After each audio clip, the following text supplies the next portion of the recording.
Financial assistance alang sa mga nasunugan sa Barangay Paho, Lapu-Lapu City niadtong Enero 24 sa hapon, hayan maapod-apod na karong Lunes matod sa CSWD. Ani ang report. Base sa lagda sa CSWD Lapu-Lapu City, tugutang temporaryong makapuyo sa mga evacuation centers ang mga nabiktima sa sunog sulod sa 14 kaadlaw. Sa bahin sa mga nasunugan sa Barangay Paho, tugutan silang temporaryong makapuyo sa Paho Gym ug sa San Miguel Complex sa Pusok hangtod sa Pebrero 8. Apan ipahibaw sa CSWD Lapu-Lapu City nga hayan karong Lunes, Pebrero 3, maapod-apod na ang financial assistance gikan sa lokal nga hagamhanan sa dakbayan sa Lapu-Lapu ug sa DSWD7 ngadto sa 58 ka mga apektadong households. Kini aron may magamit na usab sila aron hinay-hinay nga makapabarog og balik sa ilang mga Pinoy-anan.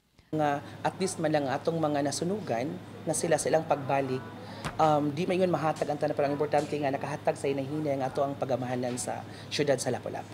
Samtang ang mga house owners nga hingpit nga naugdaw ang ilang mga panimay makadawat og usbaw nga 30,000 pesos gikan sa kaniadtong 15,000 pesos gikan sa lokal nga kagamhanan pinaagi sa CSWD. 10,000 pesos ang madawat sa mga house owners nga partially damaged ang ilang mga panimay. 8,000 pesos sa sharer ug 5,000 pesos sa renter. Dugang emergency shelter assistance usab ang ilang madawat gikan sa DSWD7. Apan di pa madungan sa Lunes ang tag 15,000 pesos nga rental subsidy alang sa mga house owners nga apektado.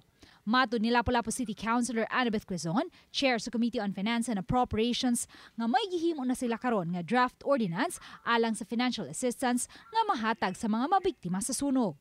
So mao pud siya nga atong gibuhat karon na himuan gyud dat og ordinance ma'am kay para naagid tay basis bitaw og tagpila niya according to unsa pud ang ilang pagka-damage, unsa pud ang ilang kanang sa ni ownership sa property.